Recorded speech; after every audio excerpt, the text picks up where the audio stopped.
Ladies and gentlemen, welcome back to the Ground and Pound podcast, the show where, as always, we're hitting you with them elbows of knowledge. And for the recap video, as always, I'm joined with my co-host, Carlos. What's happening, Carlos? Absolutely nothing, brother. Yesterday's fights, if you missed it for the recap video, Carlos and I, as always, we're going to go through the prelims all the way through to the main event, talking about our, not necessarily how our predictions went, but our picks, how the fights went, our reaction. Do we agree with the decisions? And just really just dive into it, see what we thought, have a little bit of chit chat back and forth. Carlos, you ready to head into the fights and start with the prelims? Let's do it. Let's get into it. And first up, for those of you that missed it, we had Nora Cornolle being able to get the submission in the second round. I'll be honest with you, I wasn't too surprised by this just for the credential that Hailey was able to bring into the octagon. We've seen her get submitted before in the past and have struggles with the grappling, and maybe that long layoff, maybe she wasn't able to defend the takedowns in round two. But this one we both picked. I mean, I know Carlos did very, very well with his picks this week, but did the fight go how you saw it, Carlos? Would anything surprise you in this matchup? Prize was just the ground control in the first round by Cowan, and I kind of thought to myself, "Was that the way the rest of this fight's going to look?" So I was getting a little sweaty because she was in my parlay as well, but she came back and got the job done. I would have never thought by submission. Only because I assumed that Cowan was going to be ready to mix it up on the feet. Most people that get into the sport pretty late, they always tend to lean more towards the stand-up aspect of the fight. So I figured she'd want to keep it there. And I don't think she had any means to get it to the ground. I think the first round was just kind of a fluke that she got her down there. And Cornolle's ready for it, and she was able to change positions and get to her back. So it was good. Yeah, okay. I mean, she showed a nice mixture of skill sets. I mean, you'd have to think that with all the accolades, even that the commentary team's, reading out as she's walking to the octagon, 5-time Muay Thai French champion and blah, blah, blah, blah, blah, that she's going to come out here and strike. And I have to admit, I was a little nervous as well when she got taken down in the first round and controlled, but ultimately she was able to stay safe. And I was surprised, to be honest with you, that Cowan actually mixed in the grappling, because we've seen in the past that she's been submitted a few times. So I was surprised that she came out with the initial sense of trying to get a takedown. But I mean, old habits die hard. Low fight IQ just goes to show you there that maybe she thought she was going to have the advantage in the physical element on the ground, and that's why she decided to take Norma down. It didn't work out that way for her. Nora was able to get the submission, like we said, and unfortunately, that's how it goes sometimes. You play with skill sets that maybe you believe that you have. Maybe she was overconfident and you get burned. So nice victory for her. It's nice to see her be able to get the finish. And I forget who she called out, but I was interested in that matchup when she said, I forgot the name. It was hard to understand her with the accent. I think even Joe Rogan struggled to understand her with the accent. But nice victory nonetheless to get the card started off. And next up, we had Tulio, and what a performance he had over Gore. I was pretty impressed by this. I think he was one of the more standout performances here, and he just looked like he could do whatever he wanted in there. Spinning back kicks, head kicks, you name it. And you could even see as well with the head kick that landed on Gore, the blood shot out of his nose. He had multiple opportunities, I felt like, to finish the fight. He stayed composed. Gore showed a good account of himself. I mean, he showed a lot of toughness. His chin really checked out. He was getting hit with some pretty big shots from a pretty big guy, and Tulio, if you guys didn't hear on the broadcast, they said that on his way to Miami, he got robbed. Somebody tried to rob him, and he also got in a car accident as well during fight week. So a lot of adversity he had to overcome, and by the time he got in there, I'm sure he was pretty frustrated and pretty angry. So he took that out on Gore's face, and nice performance for him. Second round TKO. I agreed with the stoppage. I thought that Gore showed a lot of toughness. I thought that there was at one point where he dropped him that he could arguably have stopped the fight there. But yeah, good performance from Tulio, and he looked pretty impressive. I'm excited to see him fight again. Really mixed in, to the body, to the head. Overall, he wasn't just head hunting in there, and he looked good. Carlos, what do you think of his performance, and were you as impressed as I am from the Brazilian striking? Yeah, Tulio looked pretty sharp. He looked like he was hitting that flow state on his feet just because everything was coming out smooth, everything was landing. And it's not like he was throwing 100 miles an hour, but he was turning his body into everything, so all of his shots were heavy. Gore was coming back with some hooks, and he was putting some steam on him. He clipped him definitely with that left hook that dropped him, but he got right back up. Tulio's a tough kid, but in this fight, Gore actually showed that he could take some shots, and I just don't think that you know Gore.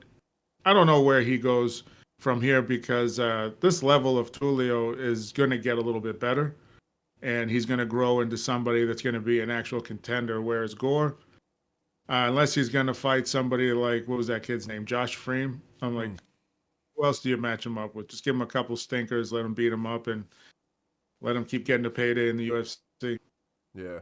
You could maybe match him up with a couple of Contender Series guys to see how they fare against him, see who comes out on top in those matchups. But I think anybody who's got any sort of respectable MMA base is probably going to beat Tresean Gore. And the commentary team kept talking about how Tulio looked tired. He's blown his load in the first round and all this. He did not look tired to me at all. I don't know why they were going on about that, but he was still throwing wherever he wanted to. He was throwing everything hard. Like, don't get me wrong. Like, he didn't look like he was fresh as a daisy at the second round after he got the finish, but he looked like he'd done some sort of physical activity. He didn't look like he was gassed or anything like that. He was still pressuring, still throwing hard. So I definitely don't think his cardio is an issue like the commentary team would seem to be making out. But one thing I will say is that if you're landing all those big shots, like, same reason if you're going to wrestle, if you're going to go do a sprint, like, you're going to be visibly winded somewhat. It's not like you're going to be, fresh as a daisy, like I said. So I don't think his cardio is an issue. Did you feel like he was slowing down at all, Carlos?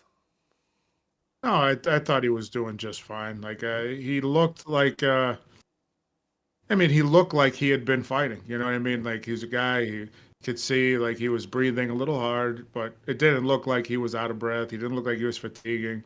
He actually looked like he was picking up steam as the fight went along because listen, when everything's landing, you're just getting in rhythm. You're not, trying to think too hard. It's just one after the other. And, you know, the impact is going into your opponent. He's the one that's going to feel it. You're just having fun out there. And I just think that they're kind of not used to seeing that a lot with big guys. They Yeah. think a lot of guys have to conserve their power. They don't throw in combination. And Tulio was, he put on a clinic here, but he's got some things to fix defensively. He likes to back up, and his chin's not tucked. He doesn't bring his guard back, and left him open to getting tagged at least twice. So something for him to work on. Yeah, I would have liked to have seen Dana give him a bonus. I was kind of disappointed by that. I thought he deserved the bonus. He looked, compared to some of the fights when you could sort of zoom out, I thought his performance deserved the bonus. I mean, I know it's Tresean Gore. I know you could argue that it's not necessarily the best level of competition, but he looked phenomenal in there. I was impressed with his striking overall. So give that man some money, Dana. Come on now. And we go from positive to negative in my book. And we had Mitch Raposo taking on Sumudaerji. And Sumudaerji obviously was able to win the decision. And I was all for it, man. I thought that he did exactly what he needed to do.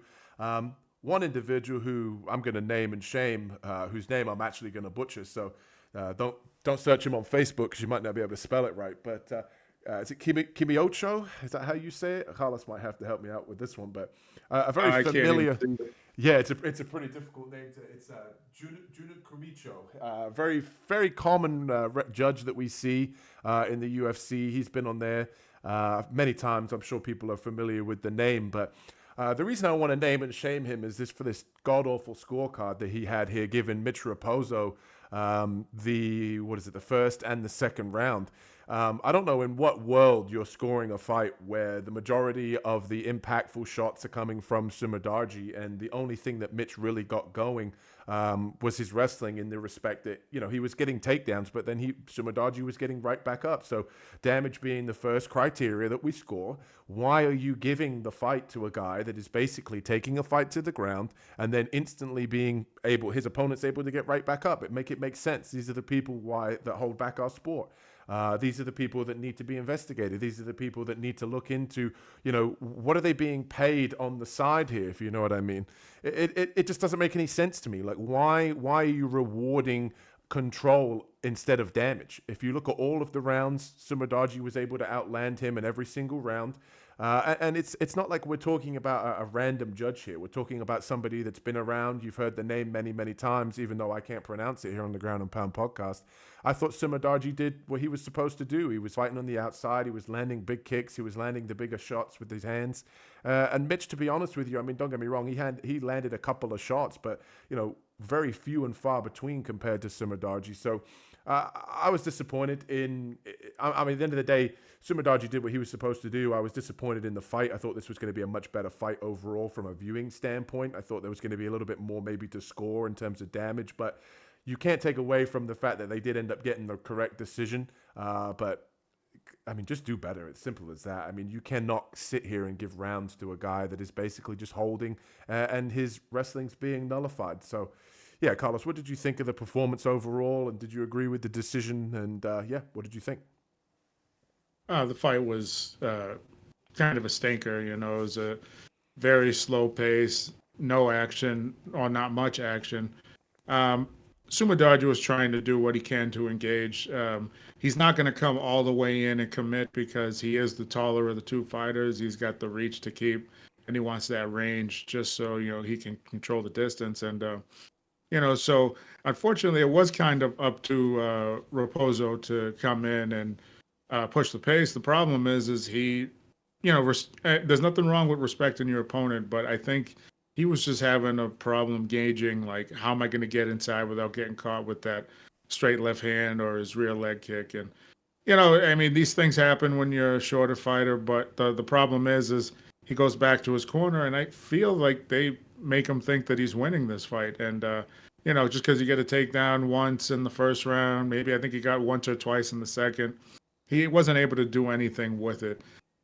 His best round was the third round where he got multiple takedowns, and in each one he still wasn't able to do anything, and it wasn't an impactful slam that would make the crowd go wild. It was just a takedown. So if I saw a judge score 30-27 for Sumudaerji, I wouldn't have been upset about it either. It's when you're making this fight slow, like, it should go against you. And there are differences in fighting smart and fighting scared. And I think Raposo was kind of fighting scared.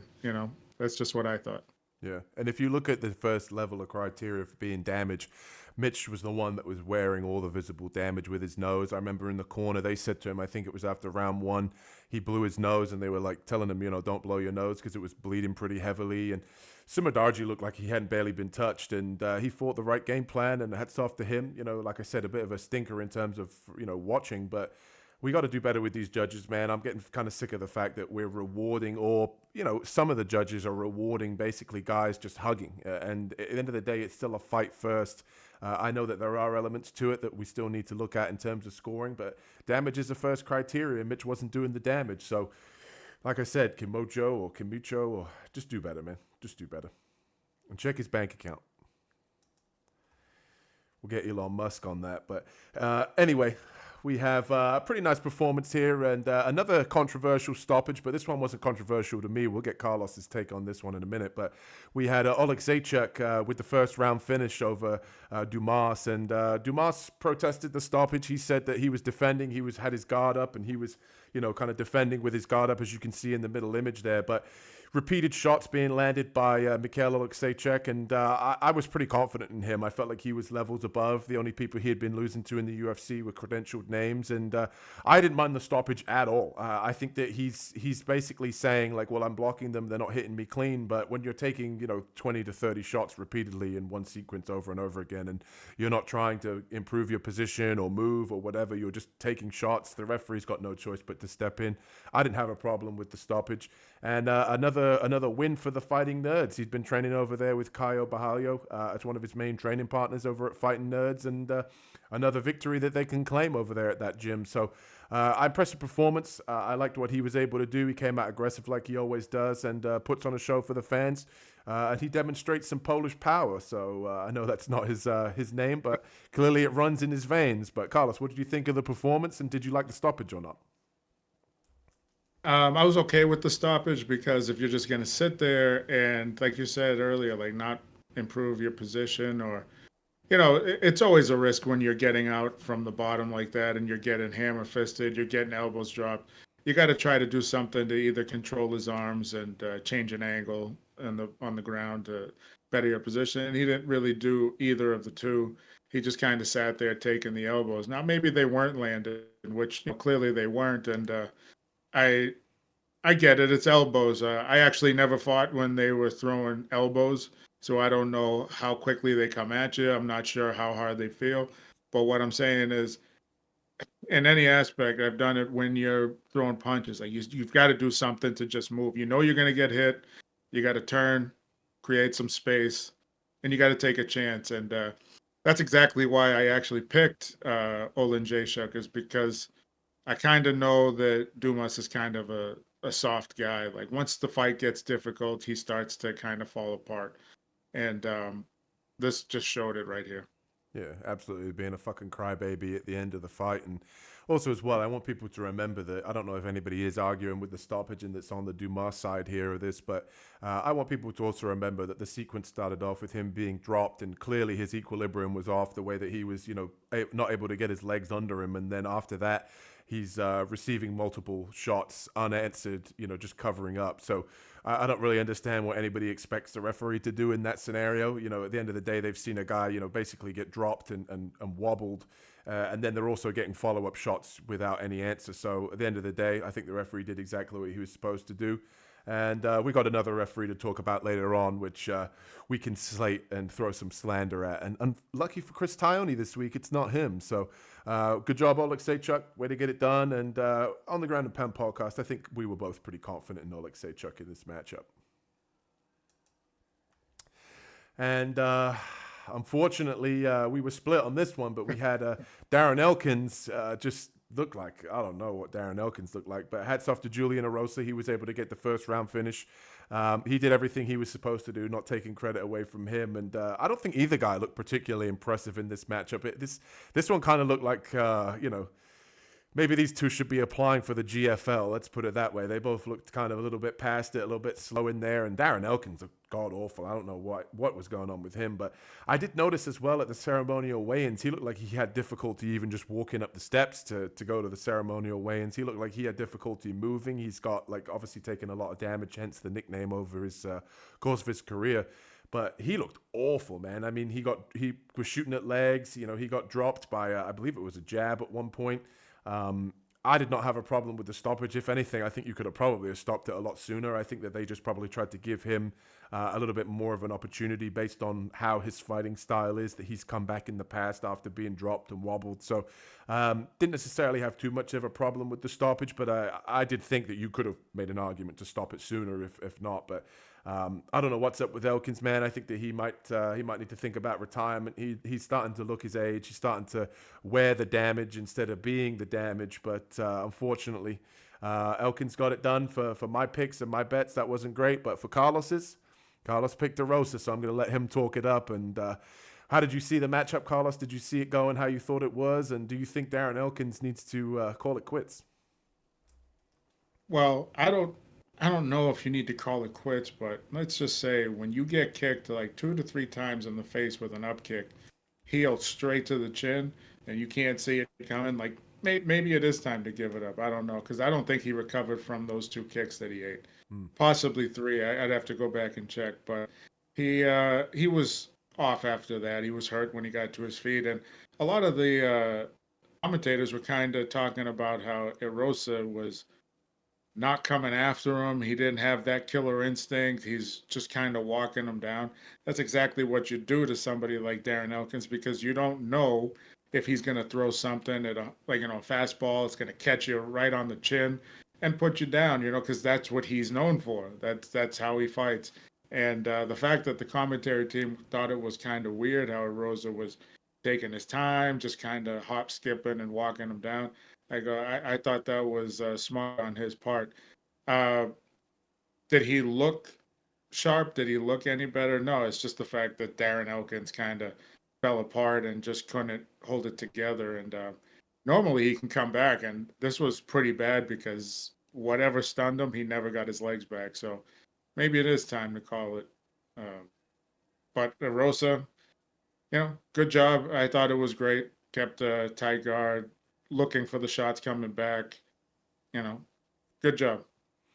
Yeah, I thought Erosa showed good composure as well. I'm not really. I got a few gripes with the commentary team for this event, if I'm being honest, and we'll talk a little bit about that later on, but for a different fight. But yeah, they seem to be a little bit off track. They kind of just hyping a few things up and kind of being a little bit overcritical in certain spots. But I thought Erosa looked decent. I think that he was being very measured and, like Carlos said, quite rightfully so, which is a good point to make. That Elkins usually comes back and fights. His cardio is a weapon, so Erosa wanted to pace himself and make sure that he didn't get caught or rocked himself. So he did what he was supposed to do. So hats off to him. He did what he wanted to do with him pretty much, and he was able to defend the takedowns early and ultimately get the finish. So hats off to Erosa for making me look stupid and make Carlos look like a genius. I just like to hear it. The crowd goes wild. And the crowd did go wild for this one also. We had Chase Hooper taking on Jim Miller. And I wrote very impressive because I thought that Chase Hooper has shown in his last two fights, he's shown a lot of improvements. His wrestling, his grappling's always been there. His striking's obviously been very good. And I think it's also a fair assessment to make that, fighting veterans is something that he's obviously been known for. He's fought a few of them now, Clay Guida, Jim Miller. And, he's looked great. He's been able to get the fights to the ground where he wanted them. He's able to take the back of Jim Miller. And Jim Miller is, even though you see 41, honestly, he's very, very competitive still in a lot of his fights. Great calf kicks. And he gave Chase in that first round a little bit something to think about. When Chase was able to get the takedowns and get the control, he was able, obviously, to assert himself in the fight. But Miller was able to land a few times. I'm sure that Hooper was filling those shots. And Jim fucking Miller, man, he keeps on doing what he's supposed to be doing in the UFC, and he's somebody that I think could seems to be like he could keep fighting. So, hats off to Jim Miller, even though he obviously didn't get the win. He did look like he was slowing down visibly. I think the youth of Chase Hooper was able to get the fight to the ground and maybe wear down with the wrestling of Miller, which kind of slowed him down, and ultimately was able to get the win. But I think both people's stock here, I don't necessarily think it takes a hit. I think Chase just continues to show why he's showing improvements. And Miller, man, just being that dog, being that savvy veteran that we know and love. And yeah, I enjoyed this fight just from a technical standpoint. I know a lot of people talk a lot about the grappling being boring. I enjoyed watching the scrambles. I enjoyed the chess match on the ground. And yeah, overall, good performance from Chase Hooper here. What did you think of the fight, Carlos? And were you impressed with Chase's performance? I was very impressed with his performance, but I know you thought that as well, that's how it was going to look. He's got a hard pace to keep when it comes to the grappling, and the older you get, your cardio, no matter how much you train, it's tough to recover in between rounds. And from rounds 1 to 2, there was a huge drop from Jim Miller because he had to wrestle a lot in the first round, and he started out the second round wrestling, and then Chase just took it over from there, and then took over the third. And to be honest with you, I just think that Miller is definitely he's not done, but you can't put him in there with somebody like Hooper and think he's going to get the job done just because Hooper's a cardio machine. Like, his grappling takes no strength at all. He's just not, his scrambles don't take any energy. His wrestling doesn't take any energy. His grappling doesn't take any energy because he doesn't use strength on anything. He's like Rubber Man. His knees end up by his head.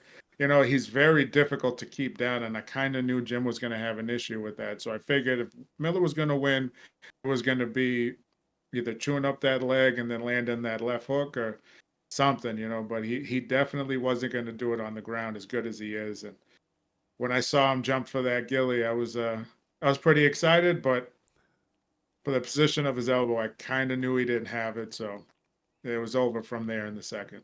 Yeah, absolutely. I was surprised that he jumped the ghillie, and I had confidence that was just going to be the beginning of the end for Miller, if I'm being honest. I knew that Chase wasn't going to get guillotined, and I think that played into his wheelhouse. And yeah, overall, I was impressed with Hooper's performance, and I want to see them kind of match Jim Miller successfully, if you know what I mean, in the UFC. I don't want them to try and use Jim Miller's name now to give him to Contender Series guys that they think are going to be hot prospects, and Jim get walked all over and do all that kind of stuff. I want to see Jim kind of, favorable, not necessarily favorable matchups, but, don't give him young guys all the time. That's one thing that even Hooper pointed out. He said, I've been beating up on these old guys. Give me somebody young.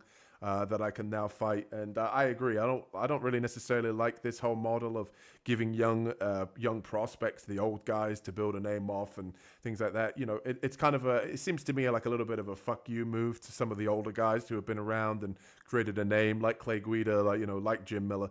I don't necessarily like it when they do that. You end up just seeing the guy that you've watched over and over again and built a relationship with, like Jim Miller, just get beaten up by youngsters. So I don't necessarily like that. But overall, good fight.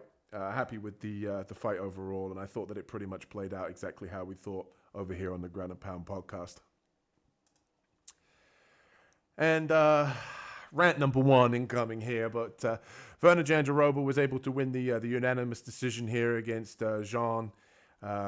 And where do I begin? I mean, obviously, we know in this matchup that the secret to the secret sauce was Jan keeping the fight on the feet. If Jan was able to keep the fight on the feet, was able to outland Virna on the feet, then obviously she was going to have a lot of success in this matchup. But the thing that I noticed that she wasn't doing what she'd done in previous fights, especially in her last fight against Tabitha Ricci, was circling away from the fence.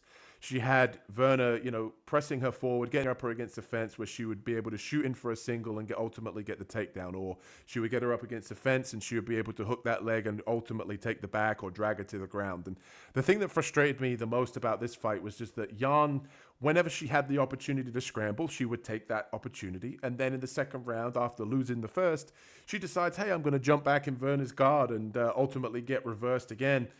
Swept and end up back on bottom and almost get armbarred. And I'm sitting there just like, what are you doing? In what world do you think that that's a smart proposition when you've just been dominated on the ground multiple times? The secret sauce was keep this fight on the feet, outbox this woman. And again, Virna's able to pull off another win in the UFC. And I'm not sure, she'll probably be fighting for a title sometime soon. If not, the next fight she has would be the number one contender. But I mean, it just makes no sense. Boneheaded decision to be able to go back to the ground. Every opportunity she should have had, she should have tried to stand the fight up. When it was on the feet as well, I don't understand why she was being, so defensively sound, if you want to call that, or shy in the striking, because Virna wasn't throwing anything to back Jan up. She should have been the one coming forward. She should have been the one pressing the action. And that way she'd have had Virna backing up and it would have been much tougher for her to get the takedowns. If you look at and you watch that fight back, you'll see Virna's the one, being able to push her forward and ultimately get Jan up against the fence for the takedown. So I just honestly think that, fight IQ cost to this one. I think in terms of skill set, I don't think that she did a bad job in terms of defending the chokes, defending the arm bars. She was creating scrambles. I just think that the decision to not get back to her feet and the decision to, get backed up against the fence, I think she should have been pressing forward with the striking and landing the bigger shots. Unfortunately, she wasn't able to do that. I know Carlos and I both picked Jan in this matchup, but Carlos, what did you think of the performance from Virna? And did you expect the fight to go the way that it went? Listen, man, I called this a no-brainer in the breakdown. I said, "Oh, this is easy." Yeah. I wrote like one sentence on a breakdown, and I was like, Xiaonan, she's gonna win. Why? She can create separation. She can stand on her feet. She can hurt Jandiroba on the feet. She could at least scramble to get back to her feet, as we've seen her do plenty of times against high-level grapplers. But apparently, Jandiroba is like human crazy glue, and you can't let her get caught on you can't get her off. And at least that's how Jan made it look. And, unfortunately, she just got dominated on the ground. There was really no beating that she took. The fact is she kind of got saved by the bell on a couple of arm bars too towards the end of the round. So, I mean, you took 3 rounds to lose, but it could have happened at any point within the round. So I definitely wouldn't be happy about going the distance in this one. But good job to Virna. I don't really know. She wins this fight, like, now what? Like, are you supposed to fight, like, for a title? Like, I don't see her having the ability to win this. I actually saw Jan being able to put her away. But maybe Virna's that sleeper, that dark horse that's ready to come up for the title. So who knows? Yeah. Good job, Jandiroba. I think Zhang Weili, if she does get a title shot against her, I think Zhang Weili smokes her. My girl's going to absolutely smoke her, and I'd love to see that, to be honest with you, because I think that she's been very lucky, Virna, to get to the point that she's at. I think she's had a few of her opponents make some pretty stinky decisions inside of there, and yeah, I mean, hats off to her. She did what she was supposed to do at the end of the day, but it just kind of seemed to me that Jan just didn't follow the game plan. I felt like she just, kind of let that one slip really, and which is a shame because she obviously just lost to the champ. So a nice win here, like Carlos said, maybe a knockout would have propelled her back into a title shot, and I'm sure the UFC wouldn't hesitate to make that matchup either. So hats off to Virna. Obviously she did what she's supposed to do, not taking anything away from her, but yeah, do better, Jan. Come on now, don't make us look stupid. That IQ was incredibly low last night. Yeah. Talking about low IQ, yeah, I'm going to say his name, Andrew Glenn. Andrew Glenn was the controversy of the night, ladies and gentlemen. Low IQ indeed. If you guys missed it, basically this fight was fairly nonplus up until the stoppage, and Woodson was able to fight on the outside, pretty much how me and Carlos saw it. Ige was obviously having difficulty with the range, as everybody does with Sean Woodson. But Ige was able to land a particular shot that stumbled Woodson, and Woodson went in to try to go for the takedown. He was holding on to Dan Ige's leg, and the referee decided to stop it once Ige was tapping the side of Sean Woodson's head, and that was it. That was the stoppage, and it was probably one of the worst stoppages I've seen in a long time. In that fight, Woodson obviously didn't have necessarily the big impactful shots, but come to find out that Ige was actually ahead 2-0 on the scorecards, which really surprised me. I thought that they were going to give it to Woodson based on the volume. I know that he outlanded Ige pretty heavily in both the first and the second, but obviously a little bit, based on how you score fights. I mean, Ige did have the more impactful shots, but I'm pretty confident in saying that, Woodson doubled them up in terms of both, the first and second round in terms of significant strikes. But the real story of this fight really is Andrew Glenn just having an absolute mare, as we say in the UK. I don't know what that guy was smoking. I don't know what that guy was drinking, but he needs to lay off both of them, because there's no way that's the kind of thing that you do. And I always talk about the credibility of the sport, right? If you look at this matchup, you've got the 15th ranked guy in Dan Ige, who, is obviously putting his ranking on the line after coming off of a couple of losses. Sean Woodson's trying to get into that title picture. He's trying to climb the rankings. He's gone, 8-week hard training camp. He's able to ultimately do what he thinks is winning the first 2 rounds. Turns out it's not, but that's another story for another day. And then he gets rocked, and you don't give him the opportunity to really fight back at all. He obviously shot him for that takedown and got hit with a couple of side taps to the head, and ultimately they stopped it. I just don't understand how you don't give that guy more of a chance to fight back.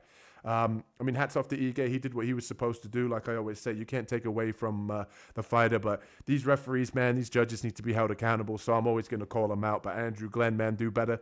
Again, check that guy's bank account. I want to see what's going on there. Maybe Dan Ige slipped him a 50K or a 25K out of his 50K for winning the fight, but who knows? Andrew Glenn, do better. Carlos, what did you think of the stoppage? What do you think of the fight?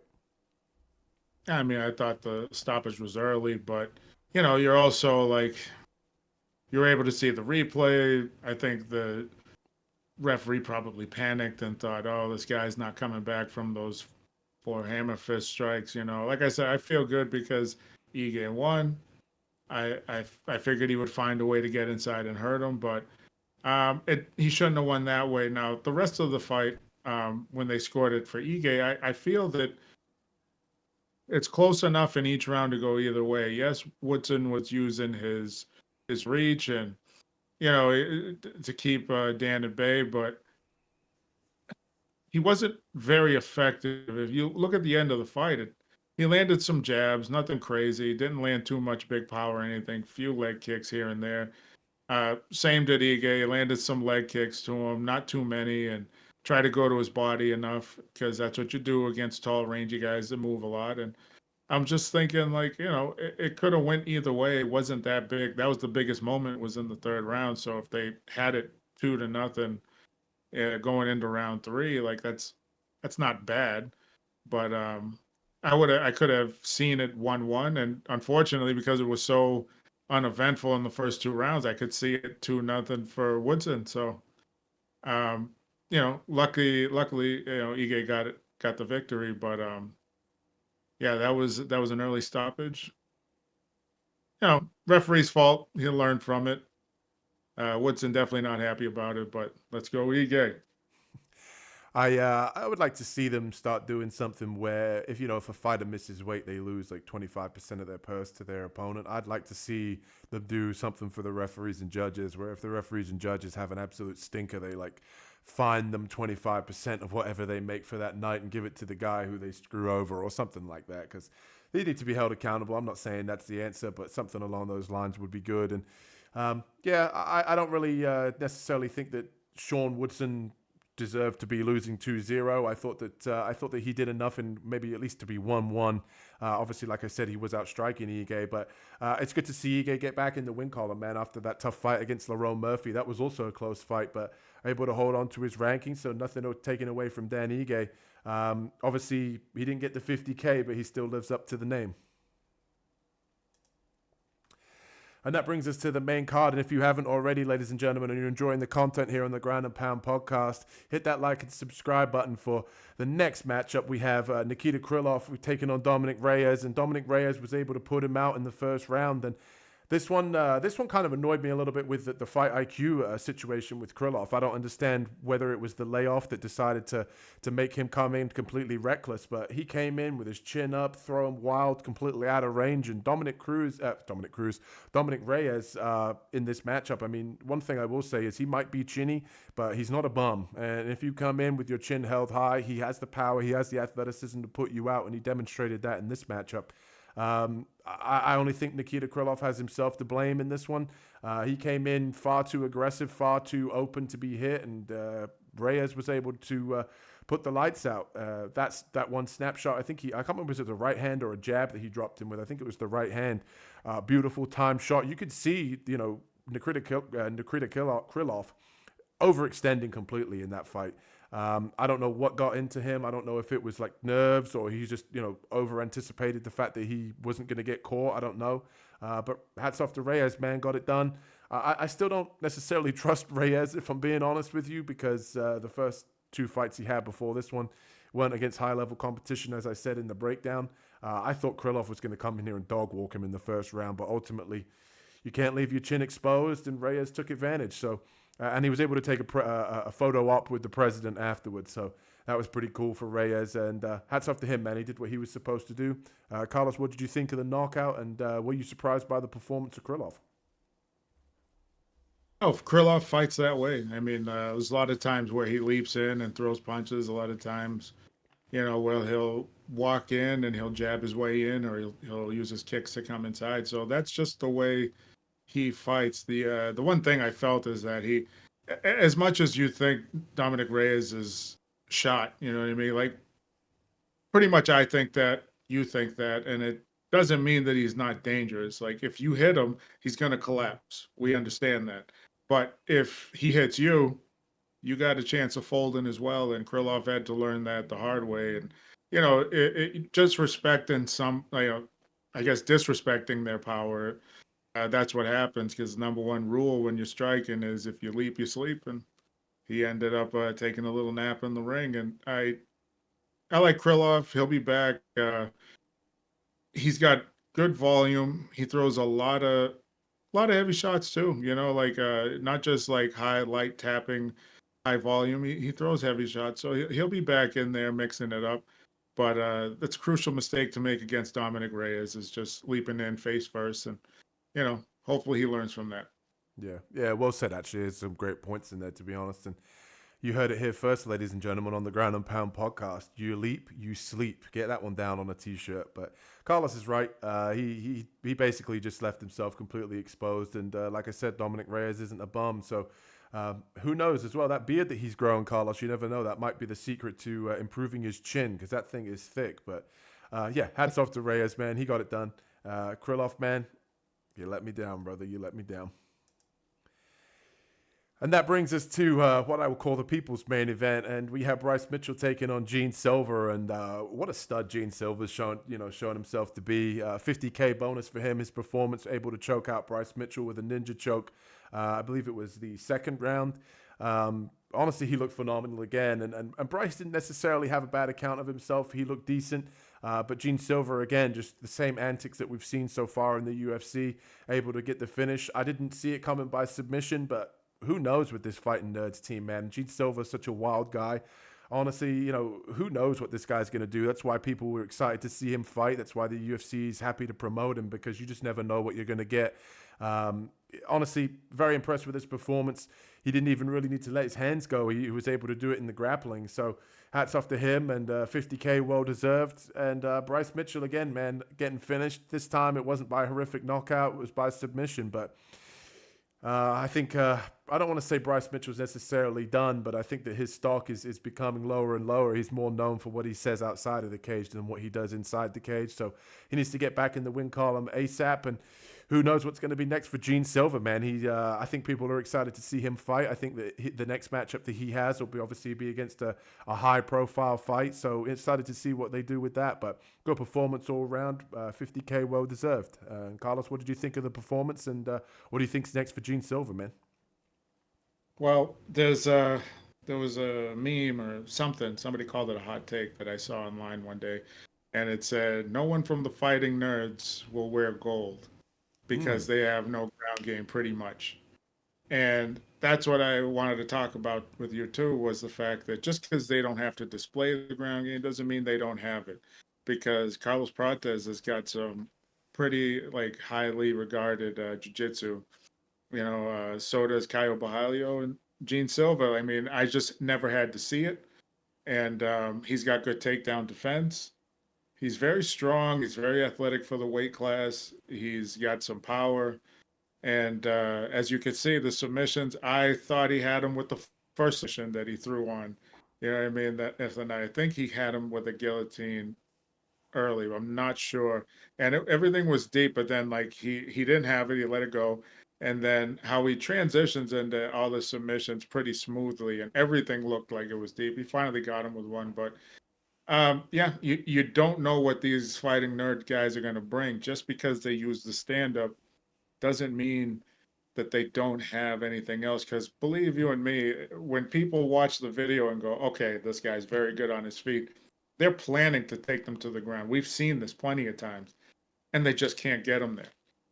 Prates has been taken down before. He's just able to get back up. So, don't underestimate the Fighting Nerds.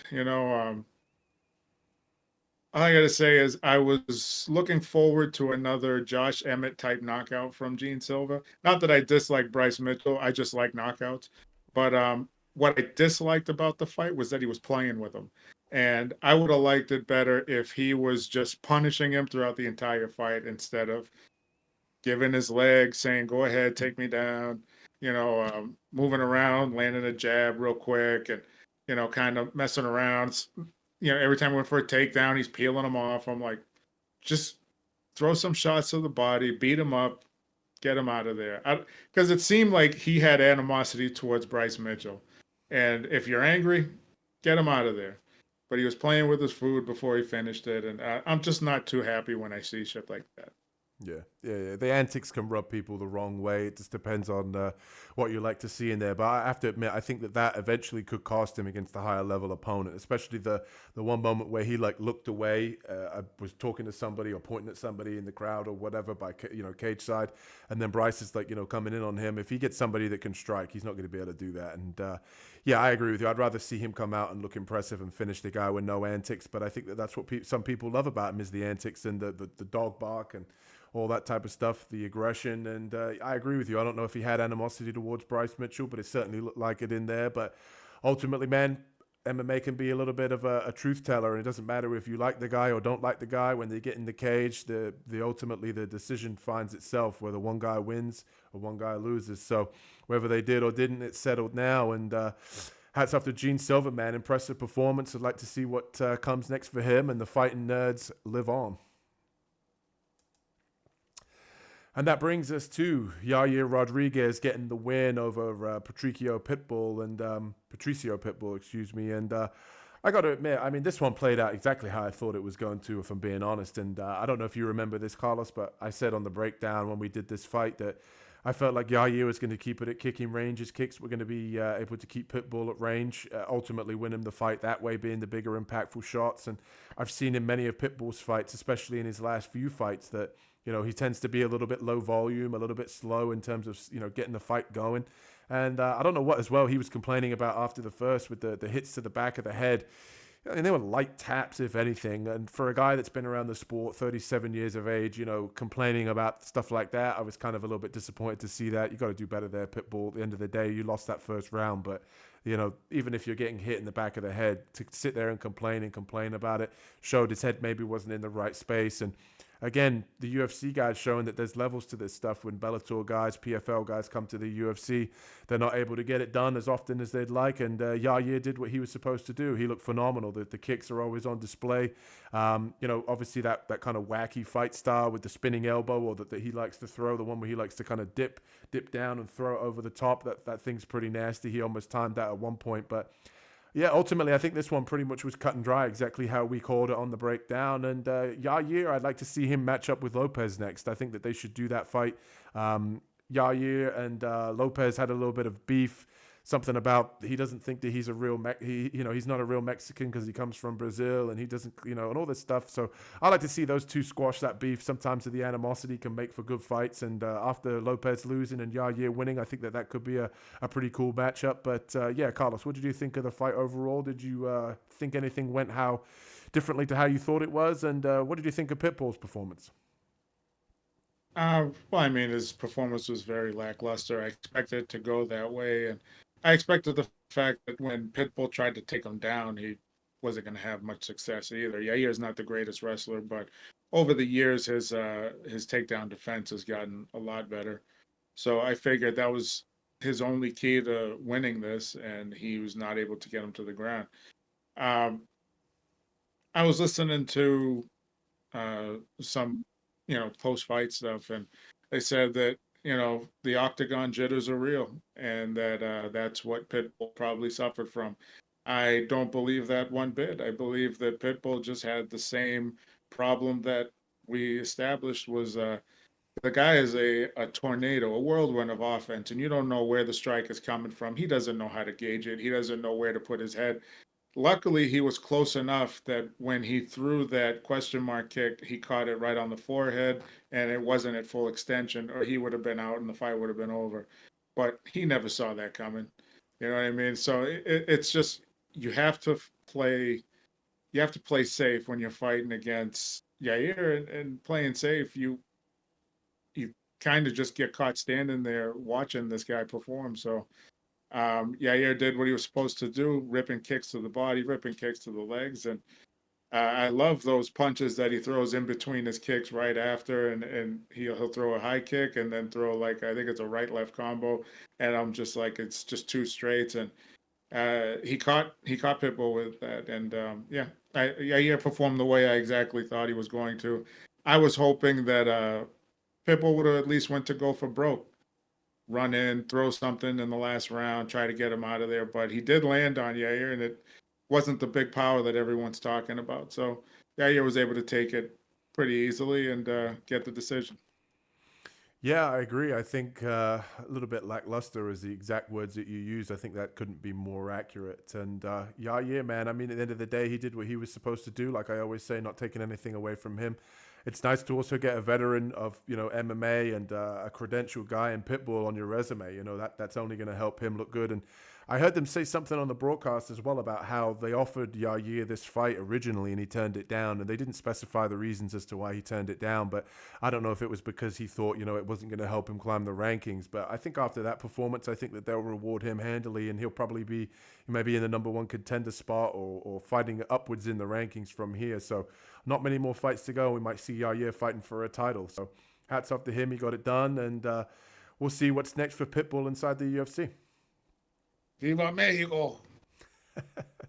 And from one Bellator reject coming into the UFC to another one, we have Michael Chandler taking on Paddy, the Baddie Pimblett, and 50 G's. Welcome to Paddy Pimblett for his third round beatdown of Michael Chandler. And I got to be honest, I know obviously people are going to say, oh, here we go, bias in terms of how we break this one down and how I go on about Paddy the Baddie Pimlet, excuse me.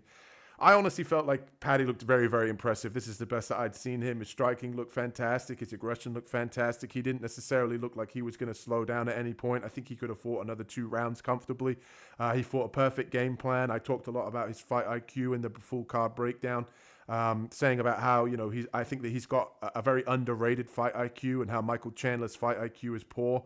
It didn't really matter here. I mean, Chandler was able to get the takedowns, and I think Paddy got almost welcomed the takedowns because he knew that he's not only going to be able to get back to his feet, but he's going to be able to cause scrambles and get on top and get in dominant positions. And he obviously mentioned as well that he wants to fight Charles Oliveira next, potentially. I think that would be a great matchup, and I don't really want to see it. Charles is probably my favorite fighter, and Paddy's in my top 3, so I don't necessarily want to see that myself, but great knee up the middle. He was able to land on Chandler, and that was the beginning of the end for Chandler. Wobbled, he was able to drop him, take his back, and get on top, and ultimately land some nasty ground and pound, taking full account of those 12-6 elbows that are now legal, using those to full effect, and a very impressive performance by Paddy the Baddie Pimlet. And like he said at the end of his Octagon interview, what now? What are they going to say now? A lot of people talk a lot of shit about Paddy. And I think the guy's just proven, even Joe Rogan said that, I think that he's definitely the real deal. Dana said, I think that he's the real deal. I have to agree based on that performance. We've not seen people do that to Michael Chandler, and they've been in the top 5. Maybe Paddy's here to stay. Maybe he's coming for that belt. Who knows? So hats off to him, $50K for him to get it done.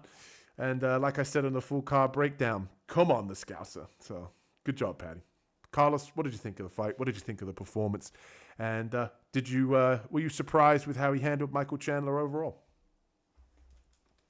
I kind of wasn't surprised at how he handled Michael Chandler. What I was more surprised about was that Michael Chandler was completely ineffective against Paddy. Like we talked about in the breakdown, where I said you'd be surprised how well Paddy takes punches, and he surprisingly takes kicks very well because people do attack his leg. And Chandler tried to rip some kicks to the leg, and it didn't really do anything.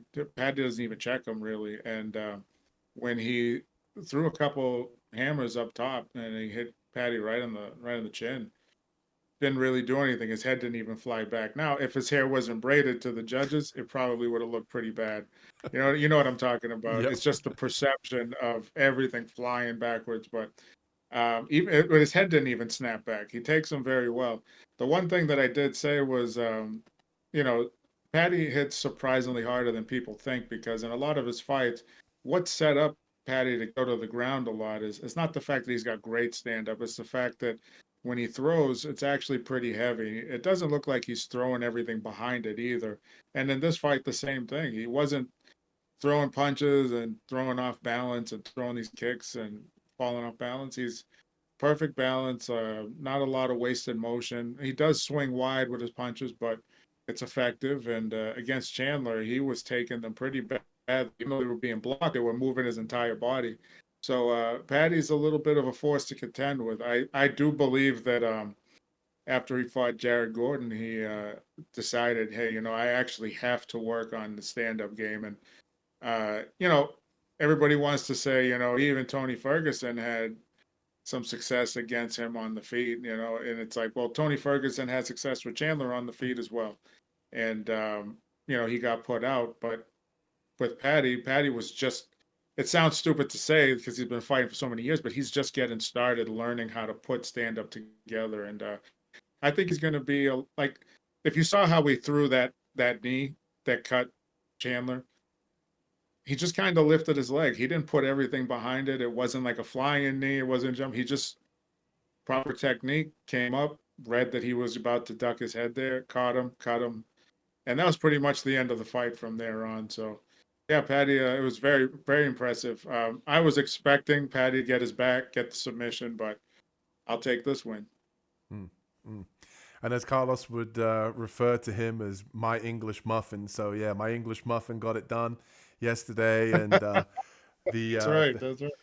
the Miami Heat's arena, Kiosa Center, was echoed with, "Oh, Paddy the Baddie. Oh, Paddy the Paddy. And that moves us on to the main event. And if you haven't already, hit that like and subscribe button, people. And that brought us to Diego Lopez taking on Alexander Volkanovski. Volkanovski reclaiming his title. And this one put a smile on my face after the Paddy performance, after the Volk getting the belt back. It kind of, it all ended well in terms of the people's champions being able to get back on top in the win column. And I was happy to see Volk get his belt back. I did think that, obviously, I did pick Diego Lopez. I thought that Diego Lopez was going to come out much more aggressive in the first. And my whole analysis for this entire fight was I think that after the first 2 rounds, I think Diego Lopez really cost himself the title. I think if he came out aggressive in round 1, like he did in, say, round 5, I think if he did that early, he probably would be looking at, basically the belt wrapped around his waist right now. Both guys, I just want to mention as well, did get fight of the night. So both guys got a 50K bonus, which kind of surprised me. I didn't think the fight was anything that crazy. I didn't think it was, I would argue that Tulio's performance deserved money deserved the bonus in comparison to this one. But I think Lopez should have come out more aggressive, man, early. I think he should have put it on Volk. I think he should have tried to clip him like he did in the second round, at the end of the second round. Maybe put a little bit of doubt in his mind. And I think he just wasn't too sure about whether he could go 5 rounds. He'd never been 5 rounds before.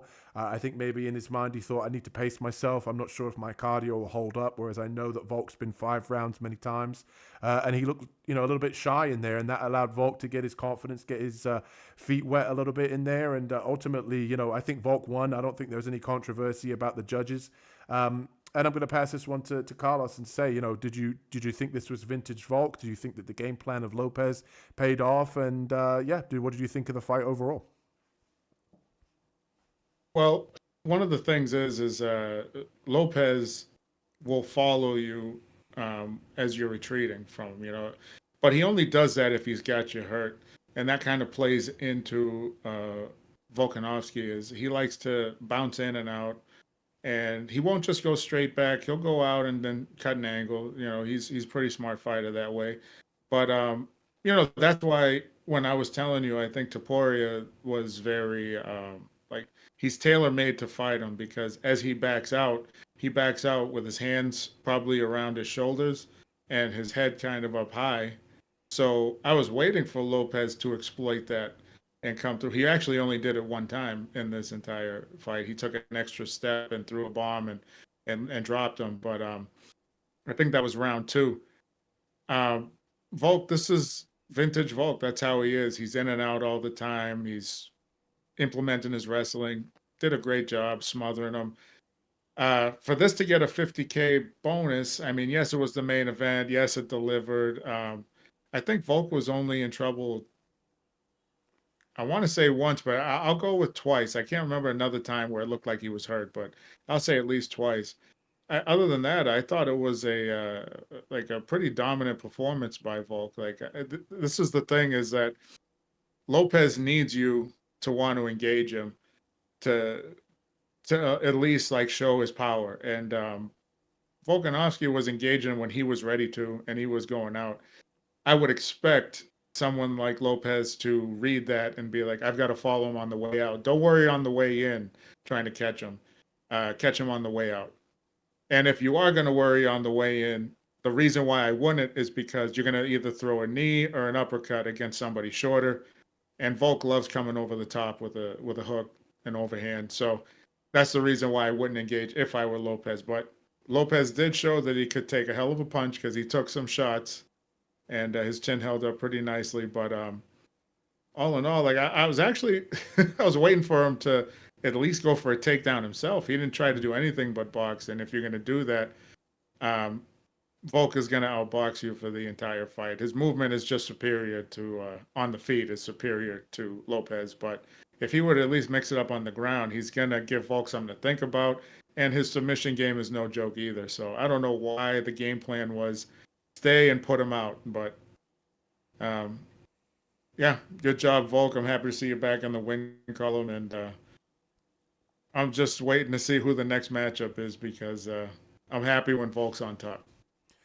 Yeah, I'm actually happy you brought up the grappling because I noticed as well the commentary team were talking about how Lopez has been training with high level wrestlers and they wanted to implement the grappling and then he just decided not to grapple at all. That really confused me that that was even brought up as a thing. And then he just stood there and boxed the whole time. And even then, it was more of a pitter patter, try and walk you down and land big. And like you said, I think that played right into Volk's hands. So hats off to Volk. It is nice to see Volk back on top after the emotional KOs of Islam and Topuria, but it's good to see. I think he was obviously emotional when he was able to get the belt back, and yeah, hats off to him, man. He's obviously somebody that I respect. I think that he's obviously a future Hall of Famer, and the legacy that he's been able to have at this weight class is obviously something to hold hold your head up high about. And I didn't really want it to end on a negative, but one thing I did want to say as well is that the commentary team kind of irritated me a little bit with this one because.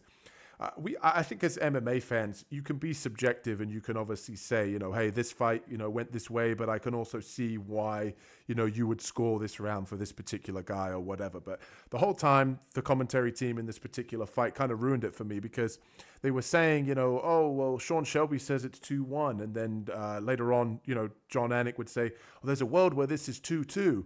And I'm sitting there thinking to myself, well, that's okay if you believe that, and if that's the case. But you're also creating a controversy there where people are like, oh no, Diego won rounds 2 and 4, and it's all coming down to the 5th. And my whole thing with the commentary team that I'd like to see them do in future is instead of voicing their opinion, just call the fight.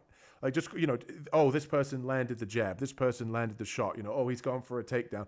Don't sit there and be like, I think it's 2-1. It's like, no disrespect, DC, but I don't care whether you think it's 2-1 or not.